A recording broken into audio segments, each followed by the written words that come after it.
Morning विद्यार्थी। आज कक्षा 9 का पाठ संख्या 2 भारत का भौतिक स्वरूप। चूंकि भारत का जो भौतिक स्वरूप है, किस प्रकार भारत का भौतिक स्वरूप है, सबसे पहले हम लोग देखते हैं पूरा विश्व जो था आज से तकरीबन 200 करोड़ वर्ष पूर्व, पूरे जो विश्व के महाद्वीप हैं तो 200 करोड़ वर्ष पूर्व जो एक महाद्वीप था वो था पैंजिया। पूरे विश्व में एक महाद्वीप था, पूरी जो प्लेट थी एक प्लेट थी। प्लेट का अर्थ होता है एक प्रकार से, जैसे हम लोग देखते हैं कि आप किसी प्लेट को यदि किसी जल में ऊपर तस्तरी को कर दे तो वो डूबती नहीं है। तो जो प्लेट होती है पृथ्वी के चारों तरफ जो जल है उसके ऊपर तस्तरी रूप में प्लेट है तैरती है, यानी जो हमारे भूभाग है वो तैरते रहते हैं, उसके नीचे भी पानी होता है। अब 200 करोड़ वर्ष पूर्व एक ही महाद्वीप के जो संकेत हैं, जो पैंजिया महाद्वीप था तो एक पैंजिया महाद्वीप था। फिर एक 100 करोड़ वर्ष पूर्व उसमें घटना हुई और पैंजिया महाद्वीप दो भागों में बट गया, एक गोंडवाना लैंड और दूसरा अंगवाला लैंड। दो महाद्वीप में बटने के बाद जो पूरा विश्व थी वो दो प्लेटों में बट गया। फिर तकरीबन 50 करोड़ वर्ष पूर्व यह घटना हुई कि दो महाद्वीप से 7 महाद्वीप हो गए। 7 महाद्वीप कौन कौन हो गए? यहाँ Asia, Europe, Australia, Africa, Antarctica और उत्तरी अमेरिका और दक्षिण अमेरिका, तो 7 महाद्वीप बट गए। अब जो प्लेटें होती हैं यह प्लेटें लगातार गति करती। जो प्लेटें होती है, जैसे अभी आप कभी देखते हैं कभी कोई घटना हो गई बड़ी, तो ये घटना होती है, ये होती है प्लेटों की गति करने के पश्चात। कोई बड़ा भूकंप आ गया, कोई बड़ी ज्वालामुखी, कोई बड़ा पर्वत बन गया। क्योंकि घटनाएं जो होती हैं वो होती हैं, दीर्घगामी घटनाएं होती हैं, कभी बड़ा कोई पर्वत बन जाता है, तो ये प्राकृतिक घटनाएं हैं, कभी कभार होती हैं, किसी व्यक्ति को देखने का मौका मिलता है, और कभी महाप्रलय भी हो जाता है। तो ये घटनाएं होती रहती हैं। प्लेटों की जो गति है अभिसारी गति। अभिसारी गति क्या है? दो प्लेटें जब एक दूसरे से पास आती तो उस गति को कहते हैं अभिसारी गति। इस गति के दौरान बड़े ऊंचे पर्वत बनते हैं, जैसे हिमालय बना। तो जो हिमालय पर्वत था ये कभी टेथियस नाम का समुद्र हुआ करता था, ये महासागर। अभिसारी गति हुई, प्लेट एक दूसरे के आगे बढ़ी, तभी उसका पूरा पानी सागर में चला गया और वहां पर बहुत बड़ा भूखंड बन गया। तो जो हिमालय पर्वत है यह कहीं ना कहीं पहले एक समुद्र था, क्योंकि बर्फ में मछलियां मिलती हैं और ऐसी वस्तुएं मिलती हैं जो एक समुद्र में मिलती है। दूसरी गति है अपसारी। अपसारी गति में क्या होता है? जो प्लेटें होती हैं विपरीत दिशा में एक दूसरे से दूर जाती है, और इस गति के पश्चात जो खाली जगह बनती है, खाली जगह से ज्वालामुखी आ जाता है। ज्वालामुखी आने के पश्चात बहुत ज्यादा बड़ा ज्वालामुखी आता है, पृथ्वी का लावा बाहर आ जाता है, तो ये बनता है अपसारी प्रक्रिया के दौरान। फिर है रूपांतर। जब पृथ्वी की प्लेटें एक दूसरे के इस आकार में, क्षैतिज आकार में एक दूसरे से दूर जाती हैं, उनके मध्य जो दरार उत्पन्न होती है वहां से भूकंप उठता है।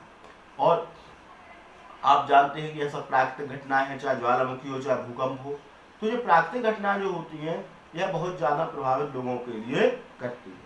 तो हम सब देखते हैं कि सभी प्राकृतिक जो घटनाएं हैं यह सब बहुत ज्यादा प्रभावित करती है। अब भारत को अगर आप देखें तो जो कल मैंने आपको बताया था कि जो भारत है यह उत्तरी गोलार्ध में स्थित है। अब भारत के भूभाग को जानने के लिए हमें भारत के 5 भागों को बहुत ज्यादा जानना है। एक कल भी छोटा मैंने बताया था, उत्तर का हिमालय, दक्षिण का पठार, उत्तर भारत का विशाल मैदान, समुद्र तटीय सीमा और थार का मरुस्थल। अब हम लोग हिमालय के बारे में बहुत ज्यादा पढ़ेंगे। कल मैंने आपको बताया था हिमालय भारत के लिए प्रकृति का बहुत बड़ा वरदान है। वरदान है, कैसे वरदान है? हिमालय अगर ना होता तो क्या होता?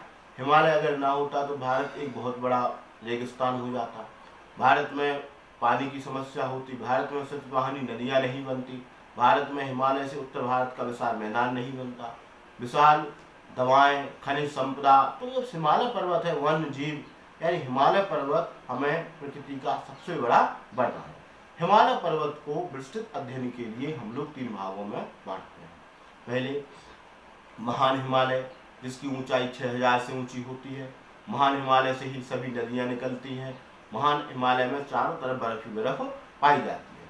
फिर मध्य हिमालय, मध्य हिमालय जो होता है, इस हिमालय की ऊंचाई 4500 से ऊपर होती है और यहाँ पर बहुत ज़्यादा भारत के तीर्थ स्थान है, बद्रीनाथ, केदारनाथ, ये सब मध्य हिमालय में होते हैं। शिवालिक श्रेणी की ऊंचाई 3000 तक होती है, जो भारत के हिमाचल प्रदेश, उत्तराखंड, इन जगहों पर शिवालिक श्रेणी पाई जाती है। और यहाँ पर कुछ मैदान भी हैं जिन्हें दून कहा जाता है, जैसे देहरादून है। तो ये सब जो है, ये सब शिवालिक की श्रेणियों में बसे हैं। शिवालिक की श्रेणियों में वहाँ बहुत ज़्यादा जनजाति लोग भी रहते हैं जो अपने जानवरों को पालते हैं और वहाँ चराते हैं, क्योंकि हिमालय में वन संपदा बहुत ज़्यादा है, घास है चराने के लिए। तो हिमालय को 3 भागों में बांटा जाता है। उत्तर भारत के विशाल की मैदान की बात करें तो भारत के कुल भूभाग का 1/4 है उत्तर भारत का विशाल मैदान। उत्तर भारत के विशाल मैदान का निर्माण कैसे हुआ है? हिमालय से निकलने वाली गंगा, यमुना और जो भी नदियां हैं, उन सब के पश्चात उत्तर भारत के विशाल मैदान का निर्माण हुआ है। और इस निर्माण में लाखों वर्ष लगे हैं और पंजाब से लेकर पश्चिम बंगाल तक इसका फैलाव है और विश्व के सबसे उपजाऊ मैदान में यह आता है। इतना बड़ा मैदान विश्व में किसी के पास नहीं है जितना हमारे पास उत्तर भारत का विशाल मैदान है।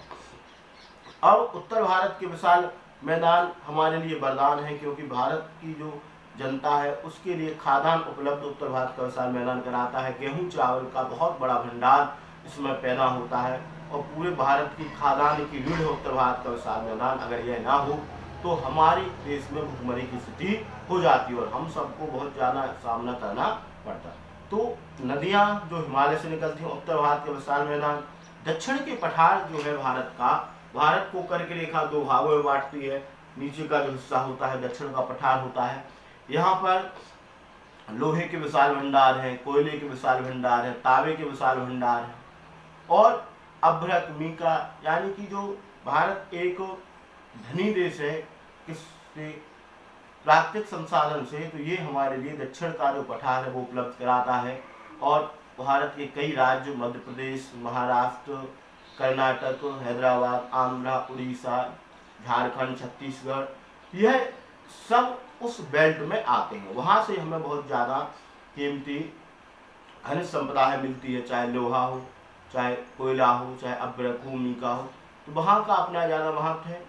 समुद्र तटीय सीमा है, क्योंकि मैंने आपको बताया था कि भारत की जो समुद्र तटीय सीमा है तकरीबन 7500 किलोमीटर की, और इसमें भारत को ये लाभ होता है कि पूरे विश्व का जो व्यापारिक दृष्टि से भारत एक महत्वपूर्ण स्थान है। भारत के जो पत्तन है, अर्थात जहाँ से समुद्री जहाज मार्ग निकलते हैं, तो 13 अंतर्राष्ट्रीय बड़े पत्तन हैं। यहाँ गुजरात में कांडला, मुंबई में 2 हैं, मुंबई है और जवाहरलाल नेहरू पत्तन है। फिर पुणे में गोवाजी में गोवा में है।